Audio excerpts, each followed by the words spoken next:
Hello dear student, welcome to Spark Academy. चलिए आज के सेशन की शुरुआत करते हैं, जहां पर हम आज रिप्रोडक्शन एंड मॉडर्न टेक्नोलॉजी को डिस्कस करेंगे। रिप्रोडक्शन में हम मॉडर्न टेक्नोलॉजी का यूज करके कैसे उसमें आने वाले चैलेंजेस को देखेंगे। Like many couples cannot have children due to the various reason. In a case of woman, there is a irregularity in the menstrual cycle. First, second, difficulties in oocytes production. Third, obstacle in oviduct. Like this, lot many challenges women faces. There is a difficulty in implantation is uterus also, and many other reasons for responsible for this. There is a lots of reason in men also, like absence of sperm in semen, slow movement of sperm, and abnormalities in the sperms are the reason in case of male. What exactly mean? कभी कभी औरतों में ये जो ओवम्स होते हैं या ओवा आप जिसे कह सकते हैं, वो इमेच्योर होते हैं, तो वो इस फैलोपियन ट्यूब में या ओविडक्ट में एंटर नहीं कर पाते।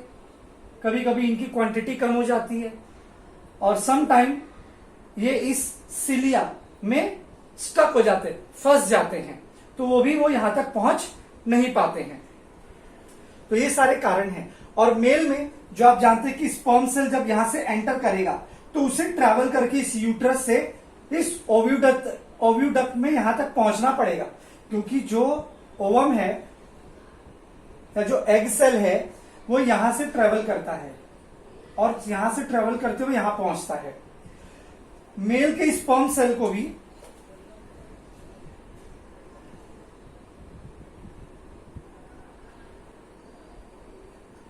इस यूट्रस से होते हुए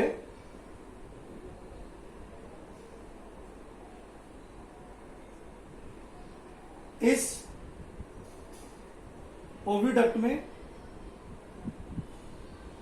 पहुंचना होता है, ताकि वो यहां आकर इसके साथ फर्टिलाइजेशन कर सके, एक इन दोनों का आपस में जाइगोट फॉर्मेशन हो सके, एम्ब्रायो बन सके।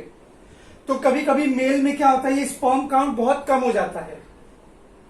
जो 3 मिलियन है वो 50,000 रह जाती, तो 50,000 में कहां एक स्पर्म यहां पहुंचेगा, पॉसिबिलिटी नहीं है। तो आइए ऐसे चैलेंजेस को हम मॉडर्न टेक्नोलॉजी से कैसे सॉल्व करते हैं। तो उसके लिए टेक्निक्स है, जैसे कि एक आईवीएफ है जिसे इन विट्रो फर्टिलिटी कहा जाता है, सरोगेसी मदर है और स्पर्म बैंक है। तो आईवीएफ क्या है, आइए इसे जानते हैं। What is IVF?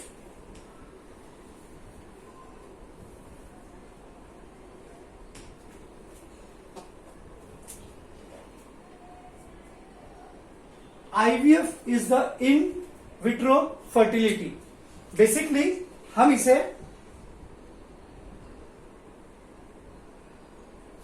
Test tube baby भी कहते हैं लोकल लैंग्वेज में, जनरल लैंग्वेज में। In vitro fertility, in this technique fertilisation is brought about in the test tube, यानी फर्टिलाइजेशन टेस्ट ट्यूब में होगा। फर्टिलाइजेशन फीमेल रिप्रोडक्टिव सिस्टम में कहां होता है, फिलिंग द ब्लैंक्स में आएगा। फर्टिलाइजेशन कहां होता है, जल्दी से आंसर दो। फर्टिलाइजेशन होता है इस फैलोपियन ट्यूब में, या आप बोल सकते हो ओविडक्ट में। इसका दो नाम है, ओविडक्ट और फैलोपियन ट्यूब। यहीं पर फर्टिलाइजेशन होता है। तो मैंने आपको बोला कि फीमेल का जो एग है वो किसी कारणवश यहां तक पहुंच नहीं पाता है, और अगर फीमेल का एग पहुंच गया तो मेल का स्पर्म नहीं पहुंच पाता है। तो कमी तो दोनों हस्बैंड वाइफ में, कोई भी पॉसिबिलिटी हो सकती है।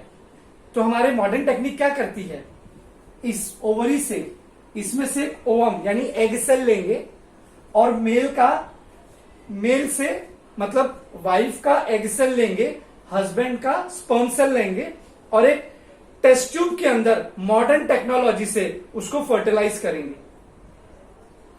This is called fertilization is brought about in the test tube, and the embryo is formed. अब क्या हो गया, फर्टिलाइज कर दिया टेस्ट ट्यूब में, एम्ब्रायो फॉर्म्ड हो गया। जो एम्ब्रायो यहां फॉर्म्ड हो रहा था वो टेस्ट ट्यूब में फॉर्म हुआ। Now implanted in uterus of women. अब क्या करेंगे, इसमें जो जाइगोट फॉर्म हो गया है एम्ब्रायो, इसको धीरे से क्या करेंगे, टेस्ट ट्यूब को यहां वेजाइना से इंसर्ट करके इस यूट्रस में इम्प्लांट कर देंगे। इम्प्लांट यानी कि इसको बिठा देंगे ताकि यहां पर अब इसका एम्ब्रायो का डेवलपमेंट होना शुरू हो जाए और इसमें बेबी ग्रोथ कर जाएगा। तो जो प्रॉब्लम था कहां पर, इस ओविडक्ट में, वो सॉल्व हो गया। और जो चाइल्डलेस कपल है, चाइल्डलेस कपल मतलब जिनके पास बच्चे नहीं है, उनको भी बेबी हो सकता है। किसकी मदद से, टेस्ट ट्यूब बेबी, जिसे इन विट्रो फर्टिलाइजेशन और फर्टिलिटी भी कहा जाता है, आईवीएफ इन शॉर्ट, यानी टेस्ट ट्यूब बेबी। अगला है सरोगेसी। अभी सरोगेसी मदर क्या होता है बेटा, सेम प्रॉब्लम होता है। अब सरोगेसी में क्या होता है कि मान लीजिए यहां पे उस वुमन का एग आया, मेल का स्पर्म सेल गया और यहां पर दोनों आपस में फ्यूज होकर जाइगोट बन गया, एम्ब्रायो। अब ये यहां से कहां ट्रेवल करेगा, हमारे यूट्रस में, और यहां पर आकर कहीं इंप्लांट कर देगा अपने आप को। ठीक है, यहां पर ये कहीं आके अपने आप को इंप्लांट कर देगा जिसमें कि बेबी का ग्रोथ हो जाएगा। आई नो बहुत अच्छा नहीं है, हंसो मत, समझ सकते हो आप इसे। हाँ, ये फिटस यहां बन के ग्रो करने लगेगा। तो ग्रो करने के लिए जो एम्ब्रायो है उसको यहां पर आकर इंप्लांट करना होता है। तो जनरली वुमन में ना, उनका ये जो एम्ब्रायोनिक वॉल है ना बेटा, यूट्रस में जो एम्ब्रायोनिक वॉल होता है, एंडोमेट्रियम ट्यूब आप इसे बोल सकते हो। ये जो एंडोमेट्रियम ट्यूब है ये बड़ा कमजोर हो जाता है। रीजन कुछ भी हो सकता है, इन्फेक्शन होगा, कुछ भी हो सकता है। तो इस बच्चे को यहां पे न्यूट्रिशन मिलेगा नहीं, इसका ग्रोथ होगा नहीं, और जब ये यहां इंप्लांट होगा ही नहीं तो ये क्या होगा, वजाइना से बाहर आ जाएगा। इसको हम लोग बोलते हैं बच्चा एडॉप्ट हो गया, adopt, I am so sorry, abort हो गया। It is not adopt, it is abort, मतलब बच्चा यूट्रस में बैठा ही नहीं और वो एबॉर्ट हो गया। एबॉर्शन जिसे कहते हैं, वो एबॉर्ट हो जाता है, वो रुकेगा ही नहीं। तो उसको यहां पे इंप्लांट करना बहुत जरूरी है। तो जाइगोट बन गया लेकिन इंप्लांट हुआ नहीं, तो ऐसे केस में हम क्या करते हैं, हस्बैंड वाइफ किसी थर्ड या किसी दूसरे वुमन को बुलाएंगे जो हेल्दी है, वजन से नहीं, जिसका यूट्रस हेल्दी है। वो क्या करेंगे, जो जाइगोट फॉर्म हुआ है, ठीक है, वो फीमेल का एग सेल लेंगे और मेल का स्पर्म सेल लेंगे, टेस्ट ट्यूब में फर्टिलाइज करेंगे, एम्ब्रायो बन जाएगा, और इस एम्ब्रायो को वाइफ के यूट्रस में नहीं इंसर्ट करेंगे, वो जो लेडीज को बुलाया है, थर्ड पर्सन जो है, उसके यूट्रस में इंजेक्ट करके, वजाइना में इंजेक्ट करके यूट्रस में प्लांट कर देंगे। यानी आप बोल सकते हो कि किसी सेकेंड वुमन का यूट्रस रेंट पे लिया है 9 महीने के लिए, बच्चा उन्हीं हस्बैंड वाइफ का है, लेकिन उसका डेवलपमेंट और ग्रोथ किसी दूसरे के घर में होगा। हमारे कृष्ण जी जो कान्हा है, जन्मे कहीं और थे, पालन पोषण कहीं और हुआ। तो ये सरोगेसी मदर एक यशोदा ही मैया है, जिसको पूरा न्यूट्रिशन, पूरा उसको डेवलपमेंट का पूरा न्यूट्रिशन मिलता है। बट उसमें जो स्पर्म और एग सेल होता है वो बेटा वो पेरेंट्स का ही होता है। तो ऐसी जो वुमन को हम हायर करते हैं, जिस वुमन का हम यूट्रस रेंट पे लेते हैं, आप बोल सकते हो कि जिस वुमन के यूट्रस में ये इंप्लांट होगा वो उसकी सरोगेसी मदर कहलाएगी, वो उसकी सरोगेसी मदर कहलाएगी। तो आप सरोगेसी का वो टॉपिक पढ़ लीजिएगा, फिर भी अगर डाउट हो तो पूछ लीजिएगा, ठीक है। नाउ उसमें दिया भी है, oocytes collected from the female and sperm cell collected from the male, दोनों को टेस्ट ट्यूब में फर्टिलाइज किया जाता है और किसी थर्ड वुमन के यूट्रस में इंजेक्ट कर दिया जाता है। And the last part that is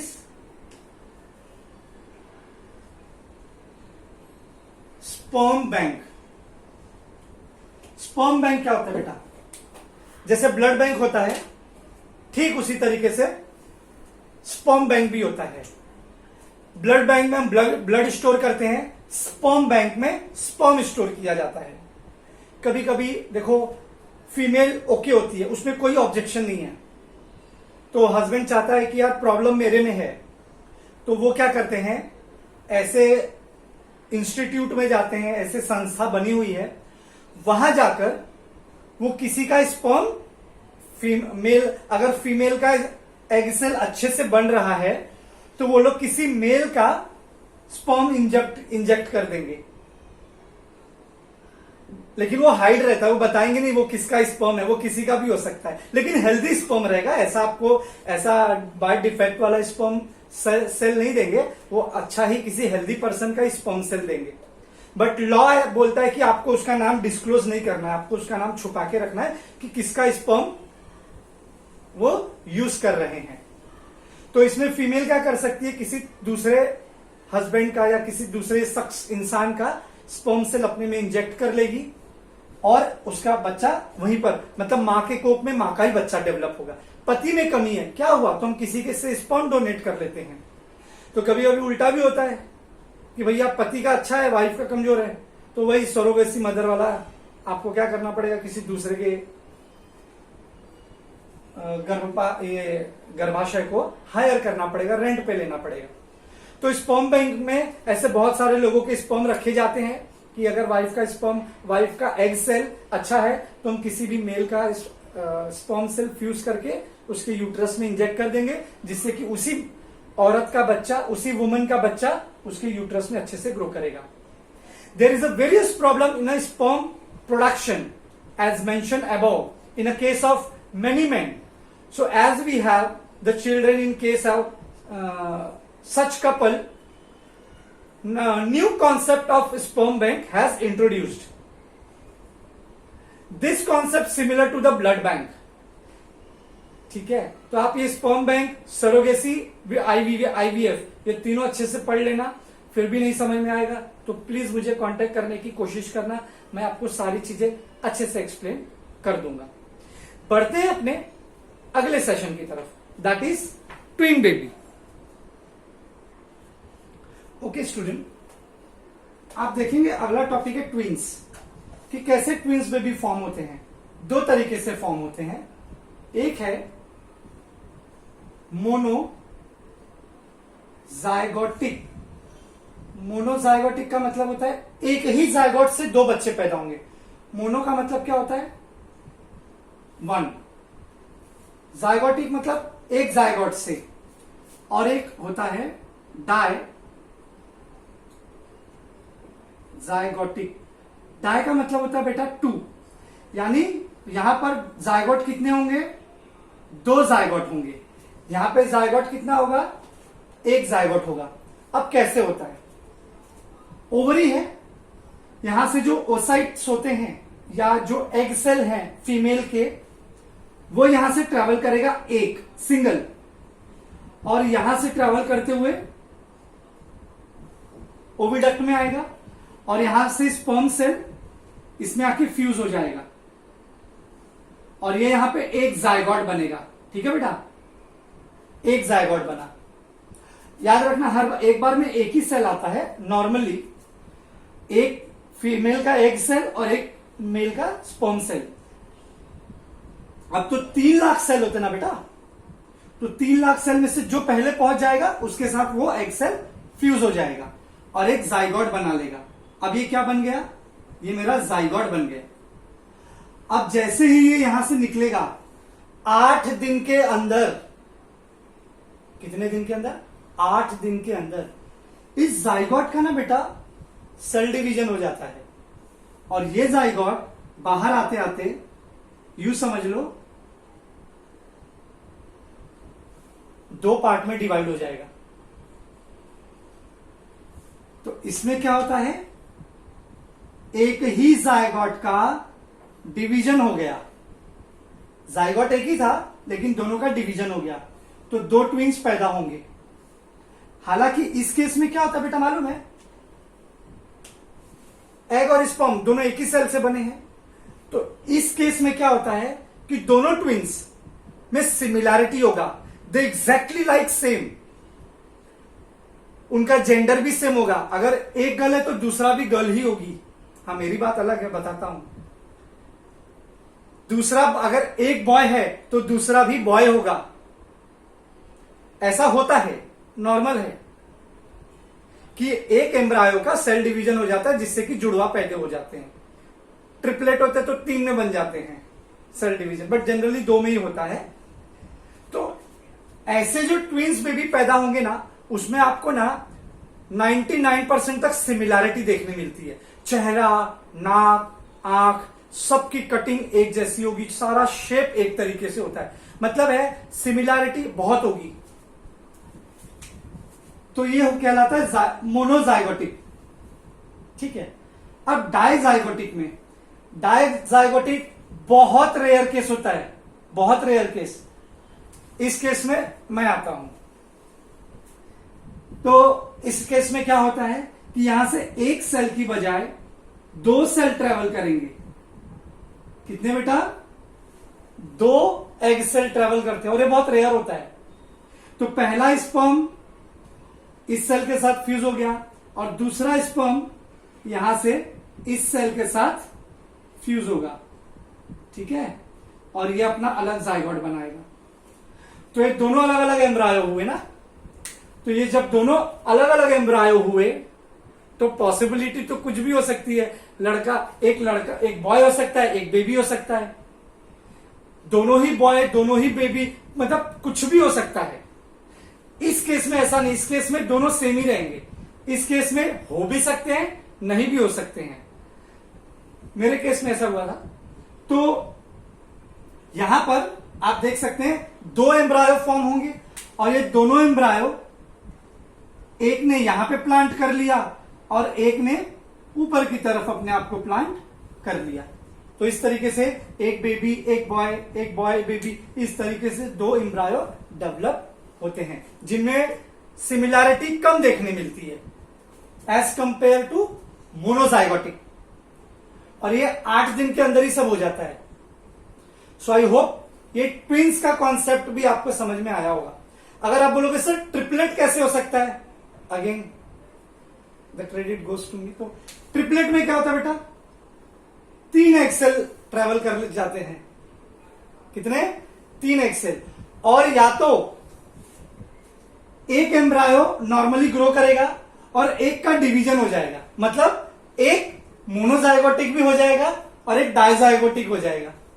I mean एक तो नॉर्मली होगा और एक मोनोजाइगोटिक से हो जाएगा, मतलब एक का ही सेल डिवीजन हो जाएगा।